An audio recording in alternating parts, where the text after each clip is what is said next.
I thought moving my family to a quiet Texas ranch would finally give us peace, until the night a bulldozer with a fake demolition order came roaring straight toward my son's bedroom. And when a man with a crowbar kicked in my door and screamed that we didn't belong here, I realized something terrifying. They weren't just trying to take my land. They were trying to erase my family. My name is Jack Carter, and this is the night everything broke loose. I still remember the sound that started it all. Not the wind, not a coyote crying across the pasture. It was sharper, meaner. A violent clang, metal slamming against wood. Laura gasped behind me. I turned toward the front door just in time to see it explode inward, blowing splinters across the floor like shrapnel. A man stepped through the broken frame, silhouette first, then the face. Todd Kensington, HOA board member, professional nuisance. And now, armed with a crowbar clenched in white-knuckled fists, his voice came out cracked and vicious. "You were told to leave!" Laura pulled Emma closer. Luke clung to her leg, trembling like a leaf in the wind. I stepped forward, shielding them. "Todd," I warned, "put the damn thing down." He didn't. He lunged. Time didn't slow like people say it does in moments like these. No, it sped up. I drew my pistol, fired a single shot. The blast filled the whole house, and Todd staggered backward, dropping the crowbar with a heavy thud. He grabbed his shoulder, blood already soaking through his shirt, his face twisted with pain. But then something far worse happened. He smiled, a sick, wet, bloody smile. "You just fell for it. Carter, you're done." Even bleeding on my floor, the man looked victorious. I froze. Before I could move, before I could even blink.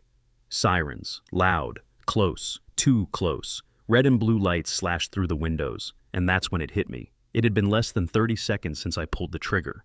No one can respond that fast. Not out here, not on a ranch this far from town. Unless they were already waiting. A chill ran through me deeper than fear. 3 sheriff cruisers tore down my gravel drive, tires throwing dust into the night. Doors burst open. Boots thundered up the porch steps. Flashlights exploded into the room. "Drop the weapon! Now! Do it! Hands up!" I set the gun on the floor, raised my hands. "Please," Laura sobbed. "He was protecting us. He saved us." No one listened. Cold metal clamped around my wrists. I felt my kids watching as the deputies pulled me away. Luke's voice cracked like his chest was breaking open. "Daddy, are they taking you away?" I wanted to answer him. I wanted to promise him everything was going to be okay. But I couldn't speak. Todd lay on the stretcher outside, still smiling through the pain, still glaring at me like he'd already won. As the cruiser door closed behind me and we rolled down that long Texas drive, a truth settled over my bones. This wasn't just a break-in. This wasn't just a violent HOA member losing his mind. This was the first shot of a war I never asked for. A war aimed straight at my family. A war designed to break us, but to understand why they wanted us gone, why they wanted us dead. You have to go back to the beginning, back to the day we thought we'd finally found paradise. When people talk about the good days, they usually mean the days before everything went wrong. For me, those days begin with the morning. We first drove down that long dirt road and saw the ranch sitting quietly under the Texas sun. I remember rolling the windows down so I could smell the cedar trees. Laura leaned forward in her seat, smiling the way she used to when we were young, back when the biggest worry in our lives was whether the pie in the oven would burn before Sunday guests arrived. Luke and Emma were in the back seat, faces pressed to the windows, pointing at every cow, every horse, every patch of wildflowers like the world was brand new. It was peaceful. Honest to God, peaceful. The kind of peace you don't know you've been missing until it sits down beside you like an old friend. The realtor was a quiet older gentleman who wore a bolo tie and smelled like peppermint. He didn't oversell a thing. Just walked us to the fence line, leaned against an old post and said, "Folks, land like this don't argue with you. It just lets you breathe." He wasn't wrong. The house itself wasn't fancy. 2 stories, white paint peeling here and there, red tin roof that sang soft metallic notes whenever the wind ran across it. But the porch was something else. Wide, shaded, the wood smooth from decades of boots and bare feet. A place built for morning coffee, for rocking chairs, for watching storms roll in from miles away. Laura stepped onto that porch like she'd known it in another life. "I can see the kids growing up here," she whispered. I remember the way the light hit her face when she said it, the calm, the hope. It felt like the world finally gave us a home instead of a house. We signed the papers that same afternoon, no hesitation, and for a while, for a good long while, life was everything we thought it'd be. Sundays smelled like Laura's pecan pie cooling on the kitchen counter. Evenings were fireflies and the sound of Emma giggling as Luke tried to catch them with a mason jar. And nights were quiet enough that you could hear the pasture grass whispering when the breeze swept across it. I built a little treehouse with Luke by the big oak near the north fence. He hammered crooked nails, and I pretended not to notice just to see the pride in his face. Emma learned how to ride our old mare, Daisy. Slow, careful circles while Laura walked beside her, holding her tiny hand. We had dinners on the porch, watching the horizon turn gold, then orange, then deep blue. Some nights, Laura would lean her head on my shoulder and say, "This is the life we were meant for." And I believed her. There were no neighbors complaining about kids being loud, no cars honking through the night, no HOA letters telling us the trash can was 3 inches too close to the curb. Just life. Honest life. Work in the morning, chores in the afternoon, stars at night.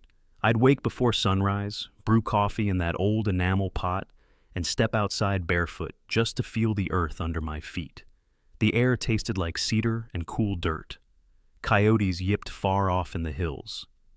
And every time Luke ran across the yard with his arms out like an airplane, every time Emma crawled into my lap asking me to braid her hair like mommy does, every time Laura brushed her hand through my hair as we sat watching the sunset, I thought, we did it. We escaped the noise. We found a place where nothing and no one could touch us. Funny thing, nostalgia. It tricks you into thinking the world will let you keep something that pure. If I had known what was coming, the letters, the threats, the lies, the way a simple family ranch would become the center of a storm we never asked for, maybe I would have held on to those quiet days a little tighter. Maybe I would have taken more porch photos, or recorded more of Luke's laughter, or memorized the exact sound of Laura humming while she kneaded dough for Sunday pie. Because peace, real peace, is something you only recognize once someone tries to steal it from you. And the people who tried to take ours, they didn't come like thieves in the night. No, they came wearing smiles, came carrying clipboards, came wrapped in the false authority of something called a homeowners association. We weren't even part of it, but that didn't matter to them. That's where the darkness began. That's where the past started cracking open. But before the letters, before the threats, before the fire and the bulldozer and the gunshots, there were days when life was simple, beautiful, ours. And sometimes, late at night, when the world is finally quiet again, I let myself remember those days, because they remind me what I'm fighting for. People like to say trouble announces itself with thunder, or the way animals go quiet before a storm. But sometimes, it doesn't. Sometimes trouble slips in like a breeze under the door, soft, unnoticed, almost polite. For us, the first sign was just an envelope, a plain white one, thin, no return address, postmarked from a town we'd never been to. Laura found it sitting crooked inside the mailbox, like someone had shoved it in a hurry. I remember her walking up the porch steps, holding it with 2 fingers the way you hold something you're not sure belongs to you. "Jack, did you order anything?" she asked. I shook my head, sipping my second cup of coffee, the morning sun warming the boards beneath my feet. She handed me the envelope. It was light, almost empty, the paper soft from being handled too much. I tore it open, expecting maybe a misplaced flyer or farm equipment advertisement. Instead, it was a typed letter, short, cold, official-looking, in the way a snake looks decorated with patterns. "You are in violation of Section B, HOA Code 12. Remove all livestock within 14 days. I read it twice, then a third time. Laura blinked. "HOA? There's no HOA out here, right?" I laughed, one of those confused, slow chuckles you let out when something is so wrong it has to be a mistake. "No, honey," I said. "We're miles outside their boundary. They don't even reach the main road." We tossed the letter on the kitchen counter and didn't think much of it. But the next morning, there was another one, same envelope, same cold, clipped tone. "Failure to comply will result in legal action and property lien." Property lien. A word that lands heavy on the ears when you were raised in the American tradition of, "This is my land and my sweat built it." I checked our deed, then checked again. No HOA. Not then, not ever. Still, something about the letter tightened a knot in my chest. I called the number at the bottom, half expecting a wrong number or some lady telling me my car warranty expired. A woman answered with a sigh so long and bored, it felt like she'd been sighing her whole life. "Homeowners Compliance Division," she said. "Yes, ma'am," I replied. "I think there's been a mix-up. You sent a notice to my ranch. I'm not part of any HOA." She clicked her tongue. "Sir, if your property shares an access road with HOA members, you fall under our regulation." I looked out the window at our private drive. A gravel road cut straight into our deed. "No," I said carefully.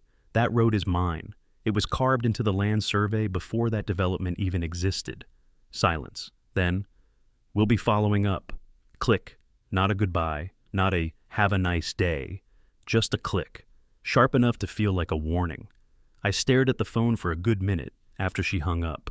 Laura, drying her hands with a dish towel, watched me. "What is it?" "I don't know," I answered honestly, "but something's off." Days passed. The letters kept coming. Some taped to the gate in bright pink paper. Some shoved under the porch mat. One was even wedged between the slats of the barn door, each one angrier than the last. Final warning. Unauthorized structures. Fines exceeding $3,000. I tried to shrug it off. Tried to protect Laura from worrying. Tried to keep the kids from noticing the shift in my voice. But little things began happening around the ranch. Footprints where there shouldn't be any. Gate latches moved. Tools shifted. A water trough mysteriously drained one morning, like someone loosened the plug while we slept. One evening, after fixing a loose board on the fence, I saw Luke running toward me, face pale. "Dad! Dad! There's a man outside!" I sprinted with him back toward the porch. A short, round man in khakis was standing beside our barn, taking pictures with a little silver camera, the kind real estate agents use. "Hey!" I shouted. "You're on private property!" He didn't run. He didn't apologize. He looked at me like I was the intruder. "This is part of a compliance inspection," he said smugly. "Get off my land." He rolled his eyes. "You're going to regret this attitude. You'll hear from the board." He snapped one last picture of my license plate before waddling back to his car. That night, I locked every door, every window, every shed.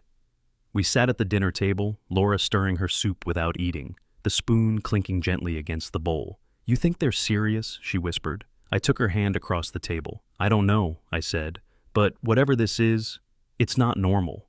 Outside, the wind brushed across the pasture, rattling the tin roof in a soft metallic hum.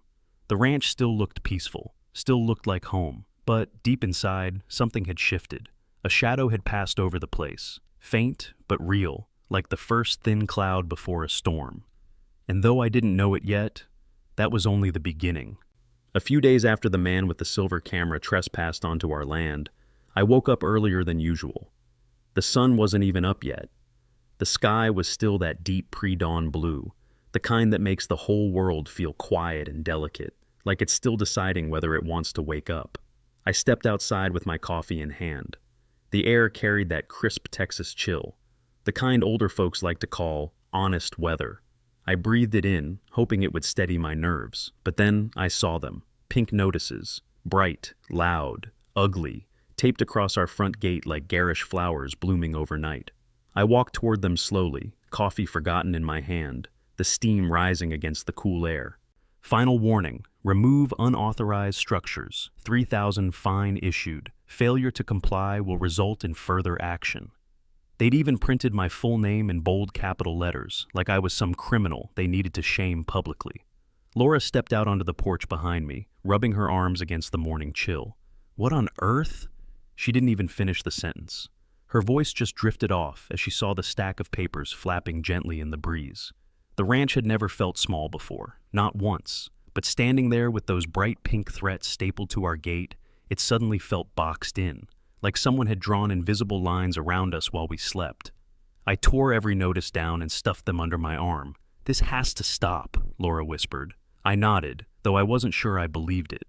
As I walked back toward the porch, Luke opened the front door, sleepy-eyed and scratching his head. "Dad, why are you out there so early?" I forced a smile. "Just checking something, buddy. Go back inside." But as he turned, he spotted the pink papers tucked under my arm. Are we in trouble? Children shouldn't have to ask that. Not about their home, not about their safe place. No, I said firmly. We're not in trouble. Someone else is. Later that morning, we met with Derek, the lawyer friend a church buddy had recommended. A sharp man with soft eyes, Derek was the kind who listened with his full face, not just his ears.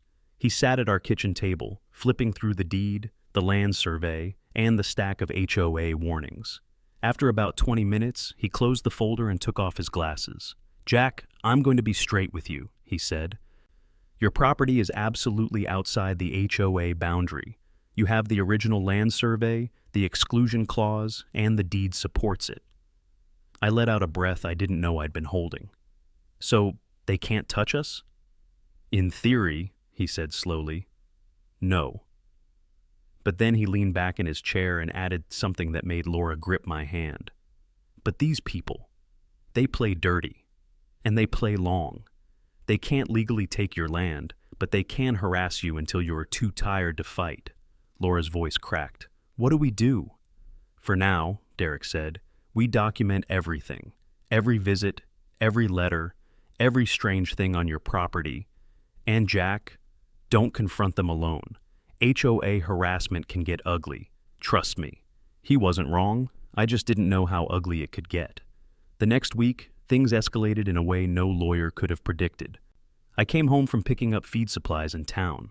As I turned into the long drive, something white caught my eye near the front yard.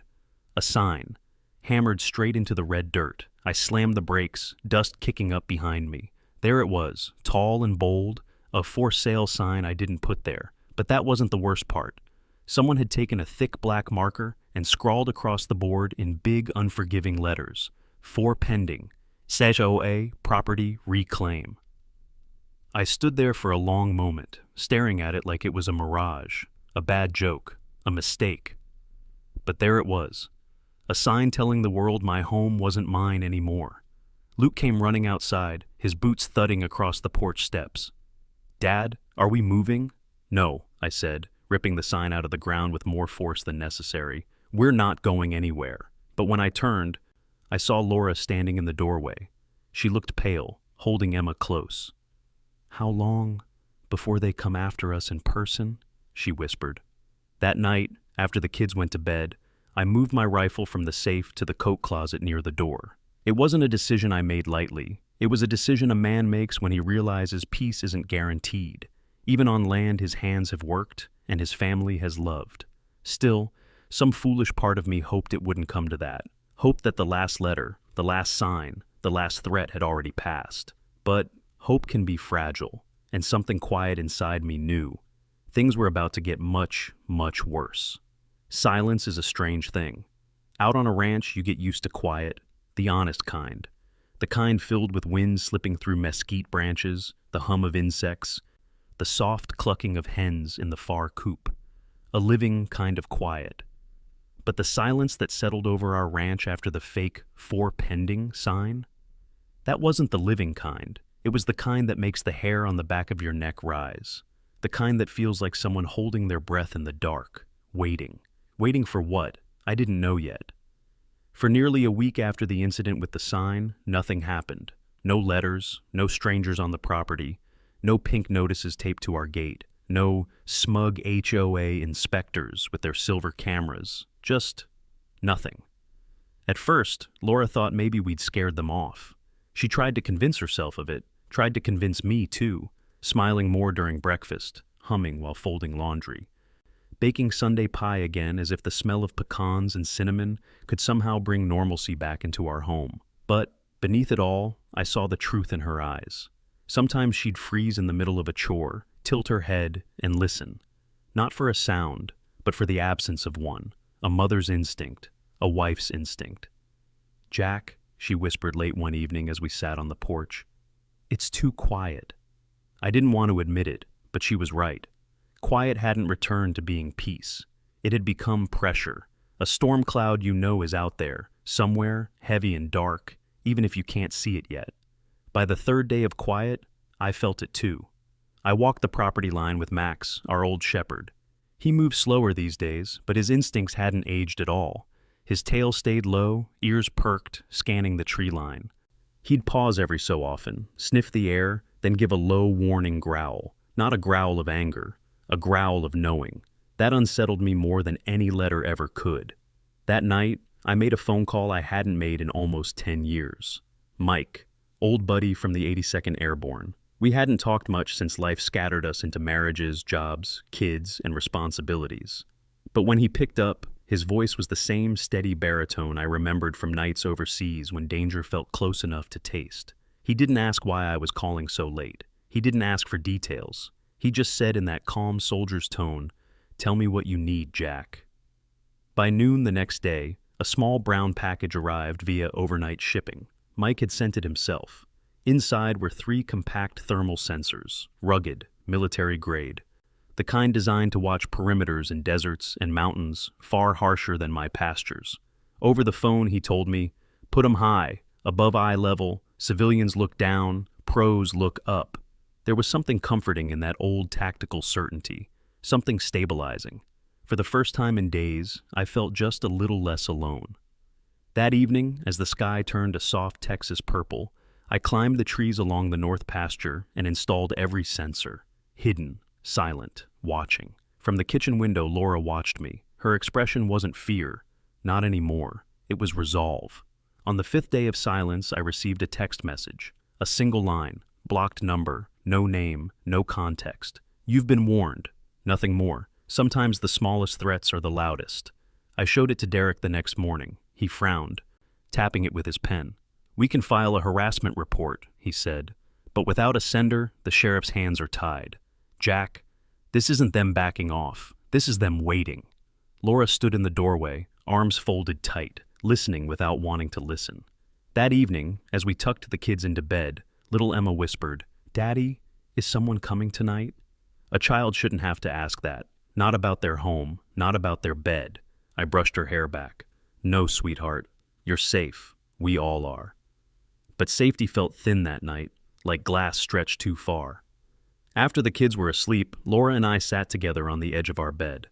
The old wooden floor creaked beneath us, a familiar sound that somehow made the room feel smaller. She leaned her head on my shoulder. "Do you remember," she said softly, "when the loudest thing at night was that old owl in the trees?" I smiled faintly. "I remember. Do you think we'll ever have that again?" I squeezed her hand. "We will." But I didn't know whether that was a promise or a hope. That night, around 2 in the morning, I woke suddenly. No noise, no flash of headlights, just a feeling, the kind older folks talk about. The instinct passed down through generations of people who worked the land before fences and phones and electricity. A prickle in the bones. I slipped out of bed, walked quietly to the coat closet, and rested my hand on the rifle inside. Not to grab it, just to reassure myself it was there. From his spot on the floor, Max lifted his head, ears alert, eyes focused on the dark hallway, as if he sensed the same shift I did. We stood there together, listening.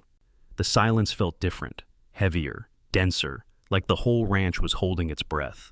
Something was coming, and when it did, it would shatter the quiet in a way none of us would ever forget.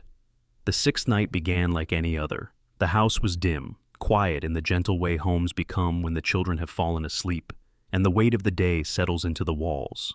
Laura was brushing her hair at the dresser, wearing that old blue robe she loved. I was folding my shirt at the foot of the bed, the kind of small, ordinary ritual you never think twice about.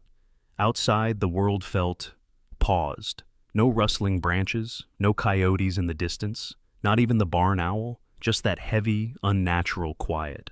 Laura's hand froze mid-stroke. "Jack, you feel that?" I nodded. I'd felt it for an hour. Max, lying on the floor near our bed, lifted his head and gave a soft, uneasy whine, the kind a dog gives when instinct tells him something is wrong. That's when the motion light on the north pasture flashed on, a quick white burst that lit the curtains for a second. Laura's breath caught. "Jack, stay here," I whispered, but even I didn't believe that would keep us safe. I walked down the hallway, the cool wood beneath my feet, the house far too quiet. The thermal sensor receiver from Mike gave 3 soft beeps. Movement, northern tree line, human height, not wildlife. Max trotted beside me, tail down, muscles stiff. Then I heard it, a click, soft, metallic, near the back door. The kind of sound that doesn't belong inside a home at night. Someone was testing the handle. My heart didn't race. It sharpened. Old training, old instincts. I moved to the coat closet, opened it slowly, and wrapped my hand around the rifle. The wood felt grounding. Good men had held this rifle before me. I clicked off the safety. Another sound, louder. The door handle twisting. Max growled, deep and low. I positioned myself behind the partial wall, next to the door, keeping to the shadows. Then, a muffled voice outside, male, cold. "Try it again." Another voice whispered, "We're wasting time. Break it." The handle jerked violently, and then, crack!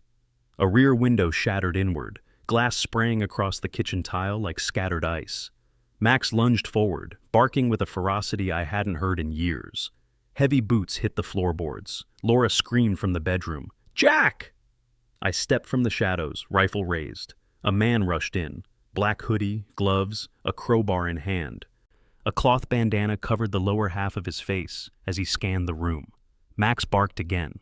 The intruder spun his head toward the hallway where my children slept, and the motion tugged the bandana loose.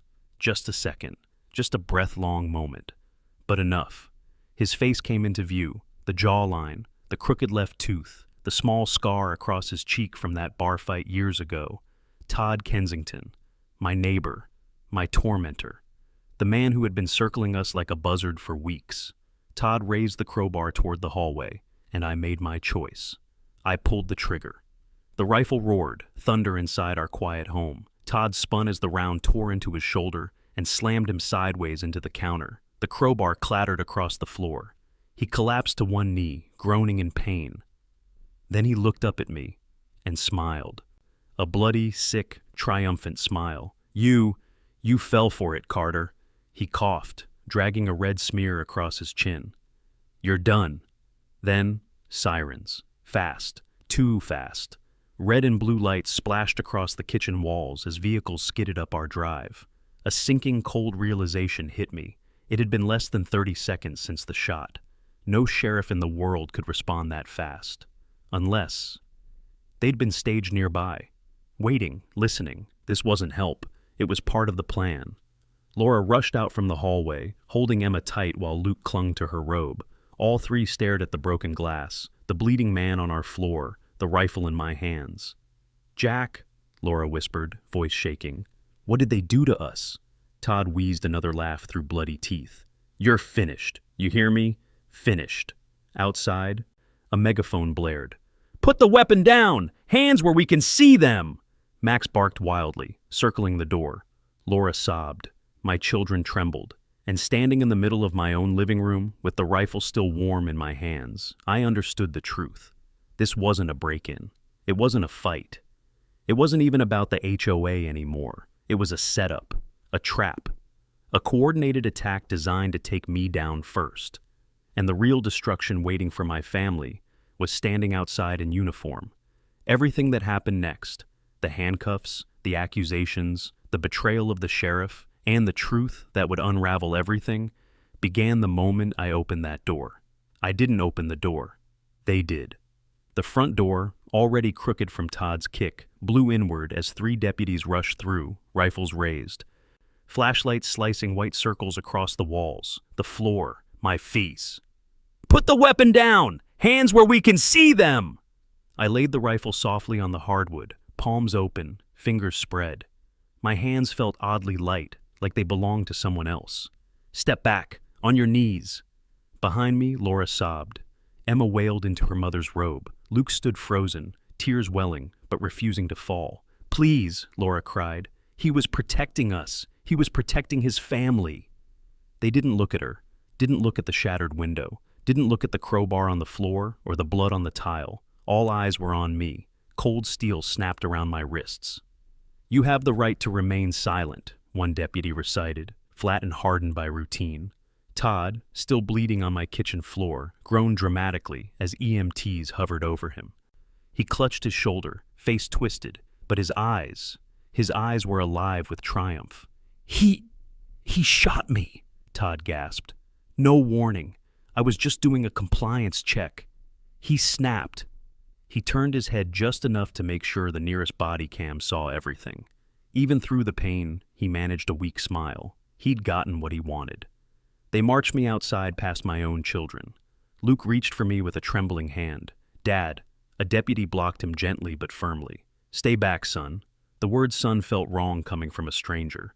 They guided me down the steps, pushed my head down, and slid me into the back seat of the cruiser. The door shut with a heavy, final thud.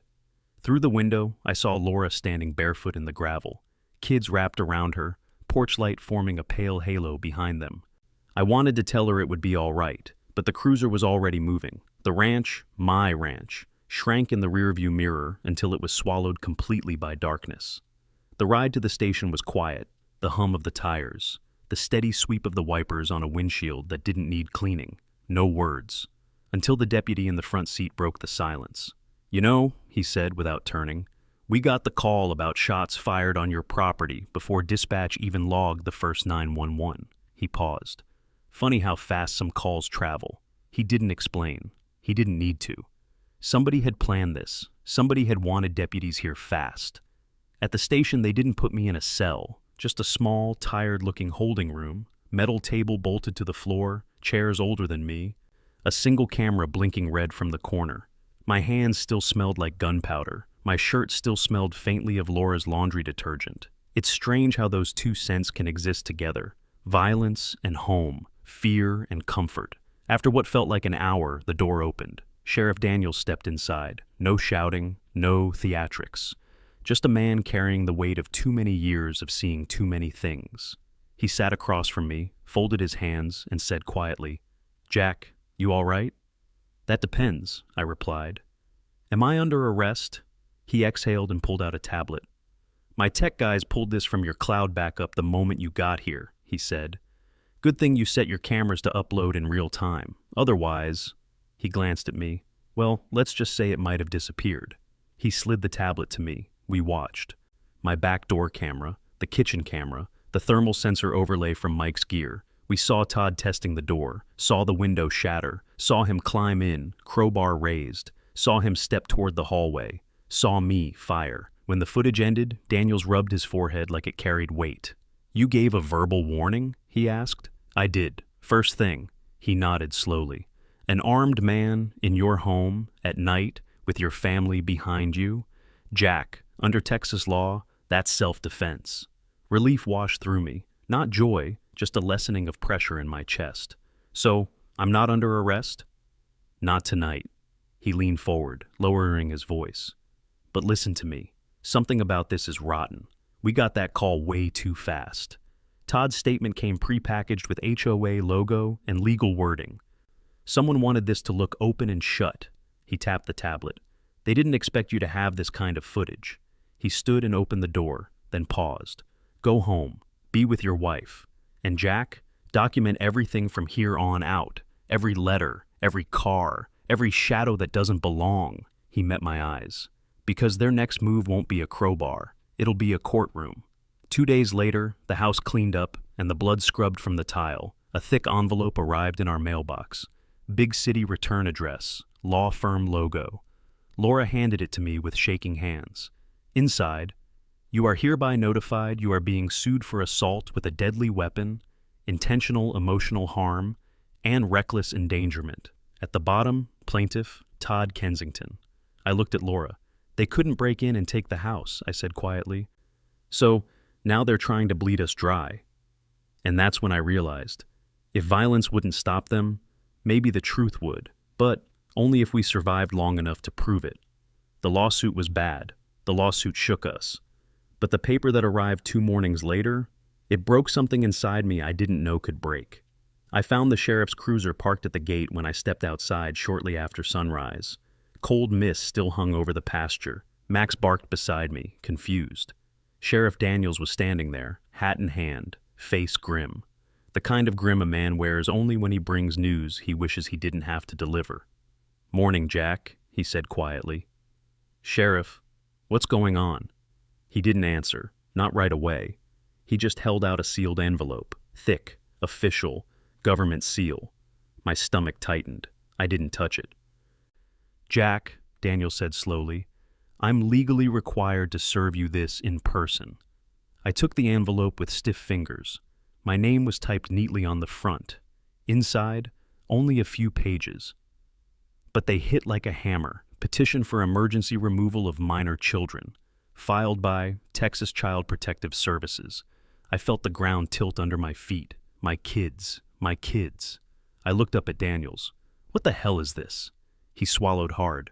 "It's a request for an emergency hearing," he said. "Not a removal yet, but the court has to review it within 72 hours. Sheriff, this is insane. My kids are safe.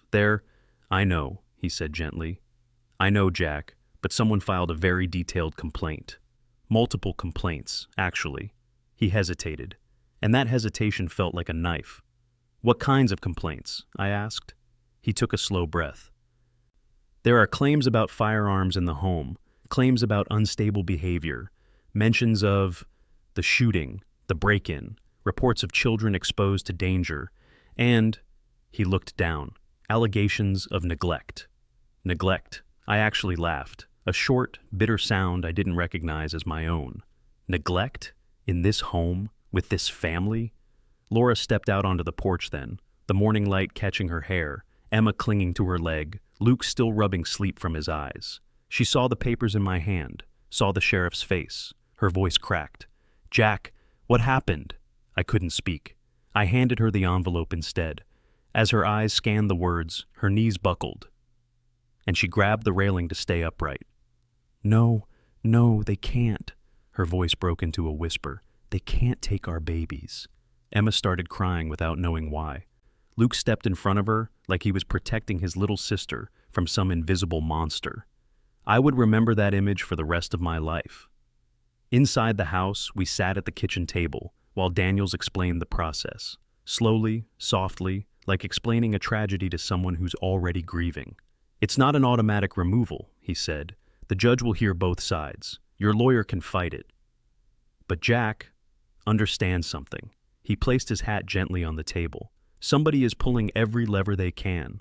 Legal, civil, governmental. They're trying to paint you as unstable, a danger to your kids." Laura whispered, "But why? Why do this?" Daniels hesitated, just long enough for me to know he already suspected the truth. "Because," he said finally, "if they can't beat a man, sometimes they try to break him." The room fell quiet, the kind of quiet that hurts. Emma climbed onto my lap, tears streaking her cheeks, tiny arms wrapping around my neck. "Daddy, are they going to take us away?" I pulled her in tight.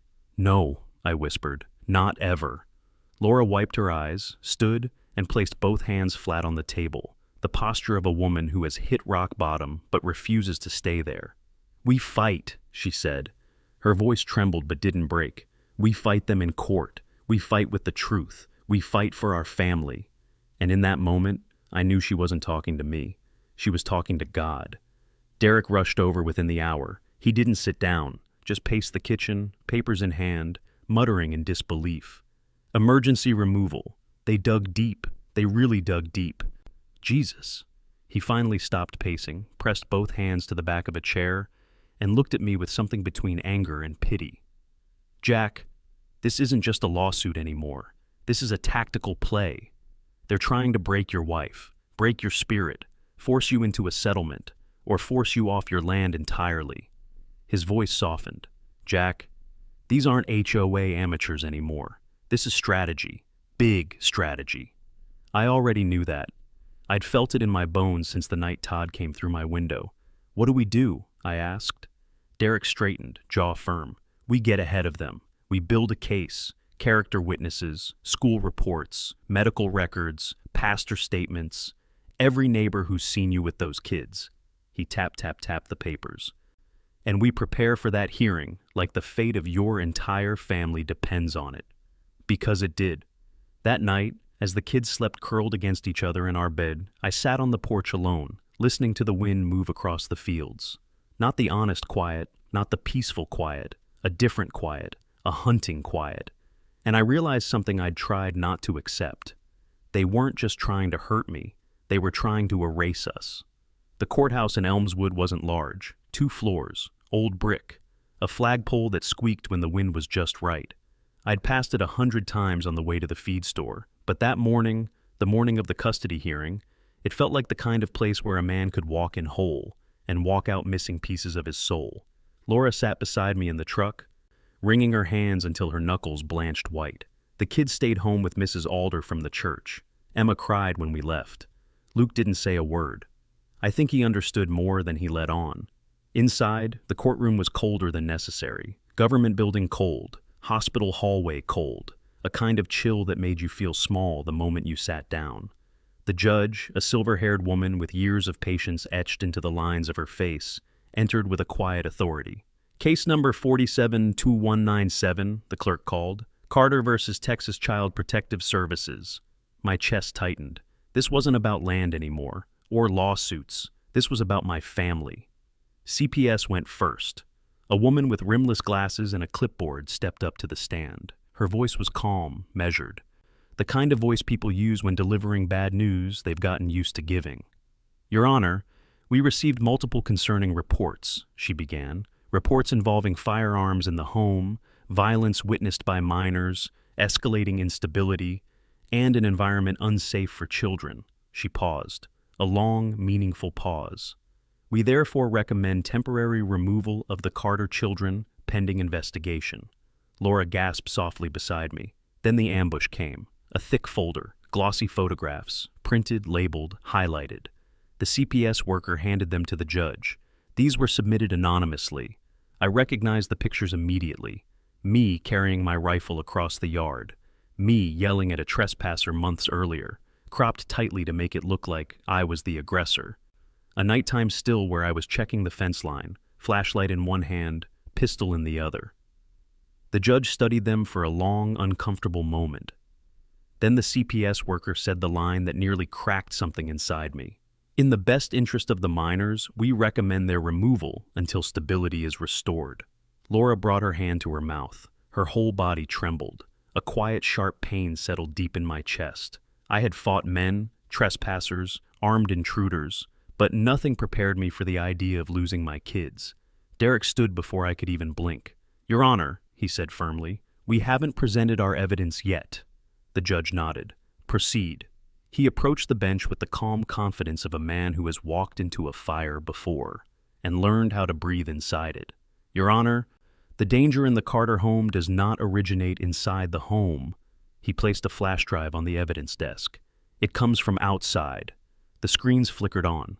Security footage, my footage, the footage that saved us more than once already. We watched. Todd testing the door, Todd breaking the window, Todd stepping through the frame with a raised crowbar. Then, my warning, my shot. Todd collapsing. Silence filled the courtroom. The kind of silence that changes the direction of a man's life. When the footage ended, Derek spoke softly, with a warmth that cut through the coldness in the room. That isn't aggression. That isn't instability. That isn't danger. He gestured toward me. That is a father protecting his family. He wasn't finished. He added a second stack of papers. Character letters from the school, the pastor, pediatrician, neighbors, all confirming a stable, loving home. Then, the killing blow. And we have evidence that several complaints against the Carters were filed from the same IP address belonging to the plaintiff in an ongoing civil suit. The courtroom stirred, whispers, head turns. Even the judge's eyebrows lifted. Derek let the silence settle before finishing. Your Honor, someone weaponized this system. The judge folded her hands, took a breath, and spoke clearly. I see no evidence these children are in danger from their parents. Laura's breath caught in her throat. The petition for removal is denied. She started to cry, silent, shaking tears of sheer relief. I closed my eyes, letting the weight slide off my shoulders like a stone rolling off a cliff. The judge continued. Furthermore, a restraining order will be issued against Mr. Kensington and any associates. CPS will close the complaint unless new, verifiable evidence emerges. We didn't win money. We didn't win land. We won something far more precious. We won our children. Outside the courthouse, Laura hugged me as if she feared I'd vanish if she loosened her grip. We survived, she whispered. I held her close, breathing her in, feeling the tremble still running through her. Then I saw it. Across the street, engine idling, Tinted windows reflecting nothing but sky, a dark SUV. Someone sat inside, watching us, not moving, not driving off, just watching. A cold realization settled into my bones. This wasn't the end of the fight. This was the end of the part they wanted us to see. They'd lost in court today, but they weren't done, not by a long shot. I've always believed every storm leaves something behind. A branch, a loose shingle, a muddy footprint you don't recognize. Sometimes the storm leaves something bigger, something it didn't mean to. The night after the custody hearing, the house carried a different kind of quiet. Not peaceful, not restful, the kind of quiet that felt like someone holding their breath. Laura put the kids to bed early and asked if I wanted tea. I told her I'd take a walk instead, just to clear my head. Truth was, my head wasn't the part that needed clearing. It was my gut. That old instinct whispering that the black SUV outside the courthouse wasn't a coincidence. I walked the north pasture with my flashlight sweeping over the grass. The moon was low, dipping behind the tree line, stretching the shadows long. Halfway through the fence line, I saw something that made me stop. A fence post, snapped clean in half. Not worn down, not rotted, not chewed by deer. Cut. A clean, intentional blade cut. I knelt down, running my fingers over the raw wood. Fresh. Then I saw the tire marks, not tractor tracks, not anything from my ranch. Thin, narrow, almost like a utility cart or a small ATV. And very, very recent. My heart started that slow, heavy thud it does when something old and familiar, something from my army days, wakes up inside your chest. I followed the tracks, winding toward the cedar brush near the old storage shed. My father kept spare parts in that shed.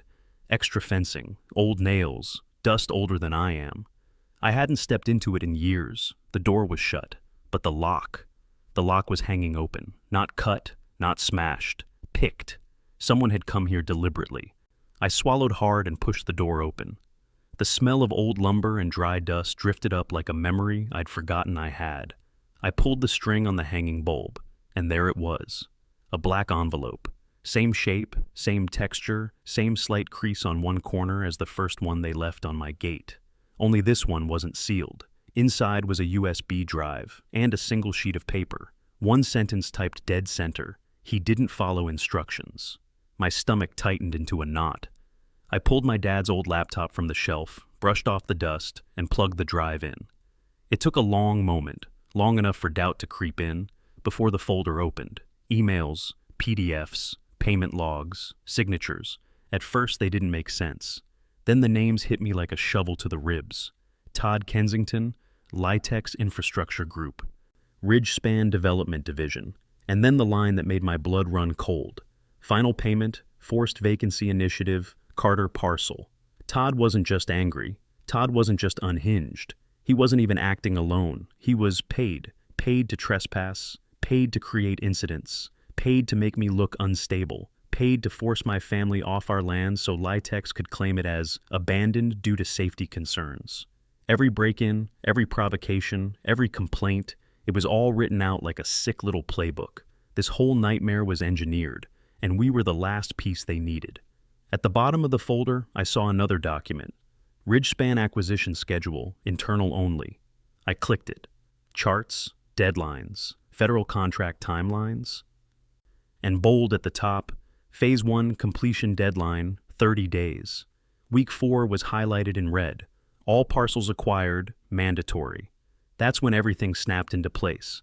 They had already told shareholders, and more importantly, the federal government that they owned all the land needed for their Ridgespan project. But they didn't, because of us, because of me.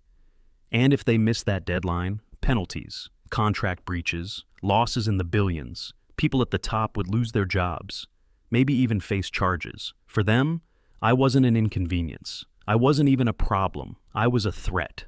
I was the one crack in a dam holding back a tidal wave of money. They couldn't afford to wait. They couldn't afford another lawsuit. They couldn't afford another delay. They couldn't afford me staying alive. As that realization settled over me, the shed suddenly felt smaller. The single bulb hummed overhead. The walls seemed to close in around the truth I'd just uncovered. This wasn't about HOA rules. This wasn't about Todd. This wasn't even about the land anymore. This was about a corporation cornered by its own greed, racing against a clock that couldn't afford to stop. I stepped out into the night, and something felt wrong. The wind had died. The cicadas had gone silent. Even the ranch dogs weren't barking. Somewhere beyond the tree line, an engine turned over, not speeding off, not approaching, just sitting there, idling, watching, measuring how much time I had left. One thing was clear: they weren't trying to scare us off anymore. They were preparing for something final, and whatever it was already coming. I didn't sleep the night after I opened that USB. I sat at the kitchen table long after Laura and the kids went upstairs, watching the progress bar on my laptop crawl across the screen. When it finally hit sent, I leaned back and closed my eyes. Every file, every payment log, every timeline, all of it had been forwarded to Derek and to the regional FBI field office. If something happened to us now, the truth was already out of our hands. By dawn, the house felt strange, still, expectant, like the air was listening. Laura came downstairs and saw the untouched coffee mug in my hand. "Bad night?" she asked softly. "Worse morning," I replied. She didn't ask for details. She just squeezed my shoulder in that way she does when words wouldn't help anyway. I stepped outside. The sky wasn't normal. It had that pale yellow look Texas gets right before things go wrong. Wildfires, dust storms, or the kind of heat that makes fences sing. Then I heard it. A low hum rolling across the ridge. Engines, more than one, not on the road, cutting across private land. I knew the sound of a diesel engine struggling under load. A bulldozer. My chest tightened. "Laura!" I shouted back toward the house. "Get the kids dressed, now!" I moved fast across the yard, my boots slicing through dry grass. The air smelled wrong, hotter than it should be, metallic. And then I saw it rising above the tree line. Smoke, thin lines of it, evenly spaced, deliberate. 4 small fires, placed like someone had measured them with surveying equipment. They weren't here to scare us. They were here to smoke us out. I grabbed the radio clipped to my belt. "Sheriff Daniels, do you copy? We've got fires on the property." Static, not weak signal. This was jamming, controlled, intentional. Whoever was doing this had equipment no HOA should ever touch. Equipment only contractors with big budgets, or big secrets, had access to. I ran back toward the house. Emma's voice carried across the yard. "Daddy, the wind's changing!" She was right. I could feel it. That shift in direction, faint but certain, pushing the smoke right toward us. They were using the weather, using the land, using every advantage they had. "Cellar!" I yelled. "Get to the storm cellar. Go!" Laura grabbed Luke. Emma held the hatch. We lowered the kids in first. I took one last look across the ranch. The fires were growing, merging, feeding on the wind. Dark smoke rising like a warning. And behind that smoke, through the heat waves, I saw a silhouette. Not a man, not an SUV, a bulldozer blade, a big one, coming straight for the house. They were going to claim it was a rescue attempt, that they were creating a fire break, that the family wasn't in the house when it collapsed. A tragedy, they'd call it, an accident. I dropped into the cellar and slammed the reinforced steel door closed just as the smoke rolled over the yard like a wave. Inside, the air was cool and still, too still. The kids huddled close. Laura brushed ash from Emma's hair with trembling fingers. "It's okay," I whispered. "We're safe down here. This shelter's built 3 feet into the earth. Nothing's getting through it." Outside, the world roared. We heard the crackling fire, the groaning timbers, the distant, rhythmic push of the bulldozer chewing through the front porch. The vibrations traveled through the dirt into the soles of my boots. The home we built together, the walls we painted, the beams I set with my father's old tools, was being ripped apart above us. Emma began to cry. Luke covered his ears. I pulled them in close, feeling their small shoulders shake against my chest. Laura whispered, "Does anyone know we're here?" I hesitated. Then I remembered the email, the files, the digital trail that couldn't be burned, couldn't be buried. "Yeah," I said softly. "They know." The ground shook again, harder this time. A terrible cracking sound rolled across the cellar ceiling. The house was giving in. 10 seconds, 15, 20, then suddenly, silence. Not peaceful. The kind of silence that means something has changed. And through that silence, faint at first, then swelling, came the sound that made my knees go weak. Sirens, not one, not two, A whole fleet, fast, hard, close. Laura let out a breath that broke into a sob. "We're going to be all right," I whispered. But even as the relief washed over her, something in me stayed tight. Sirens meant survival, but they also meant something else. This war wasn't over, not yet. What came next would decide everything. When the sirens grew so loud that the steel door of the storm cellar hummed, I knew whatever was happening above us had finally met something bigger than a bulldozer. I pushed the hatch open slowly, letting the cool dawn air rush in. Smoke drifted thin and gray across the yard. The house, our house, was half collapsed, the porch gone, the front wall torn open like a wound. But the fires were out, and the thundering engines I'd heard earlier weren't bulldozers anymore. They were government vehicles, black Suburbans, marked FBI vans, DOJ field units, county deputies, and Sheriff Daniels' cruiser parked dead center like a commander taking the field.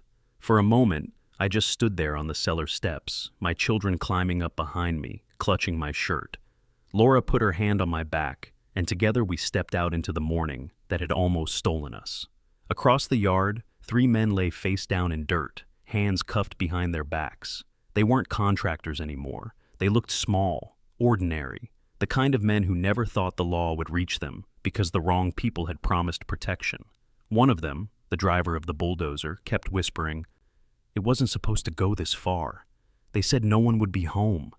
Another cursed under his breath. Another cried, and walking toward us, hat pushed back, badge catching the first rays of sun, was Sheriff Daniels. He didn't smile, didn't scold, didn't apologize. He just nodded once, a slow, heavy nod, like a man acknowledging the end of a long night. "You all okay?" he asked softly. Laura's voice broke. "The house, it's—" "But you're alive," Daniels interrupted gently. "You're alive, and that's what matters now." He motioned with his chin, and 2 federal agents walked forward. "Mr. Carter," one said, "your files reached our office last night. The amount of documentation you gathered, it broke this thing wide open." I exhaled, knees nearly giving out. The USB, the emails, the digital trail, it had worked. Daniels cleared his throat, glancing toward the line of cuffed men. These weren't HOA volunteers. They're tied to a private security outfit across 3 states. Ex-military, but not the good kind. Another agent stepped forward holding a tablet and showed me something that made my stomach twist. A live raid. Footage from a corporate high-rise 2 counties over. A woman being escorted out in handcuffs. Blonde hair, expensive suit, fury burning beneath a calm mask. Claire Huxley. Executive at Litex Infrastructure Group. The ghost behind every forged document, every payment, every threat. "They found her trying to destroy records," the agent said. "Looks like millions in acquisition funds went missing. She reported your land as acquired last year, pocketed the payout, then built this whole fraudulent HOA scheme to force you off and cover her tracks."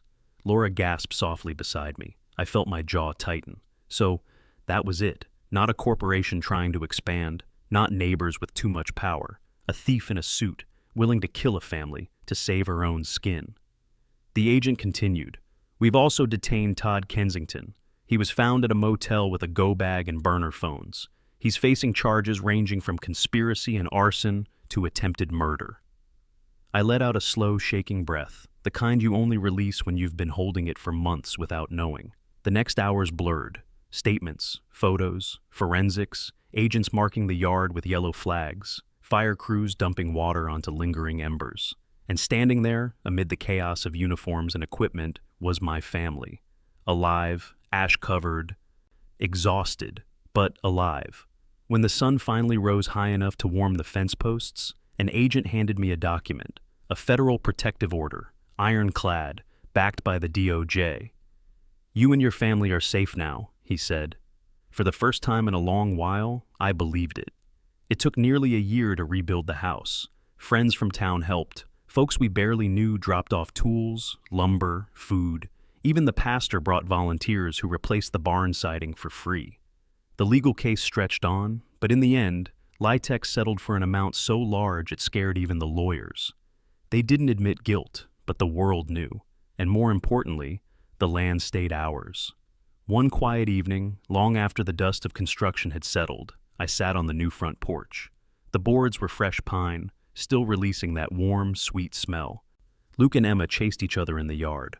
Laura brought me a cup of coffee and sat down beside me. The wind moved gently through the grass. No smoke, no engines, no false quiet, just the honest kind again. "You think it's really over?" Laura asked. I looked out across our land, the pasture, the rebuilt fence, the house standing strong again. "It's over," I said softly. "And we're still here. That's what matters." She rested her head on my shoulder. The kids laughed. The sun dipped golden behind the barn. For the first time in a very long time, the world felt right. And I whispered to myself, a promise carved deeper than any wound they'd tried to leave on us. No one ever takes this from us again.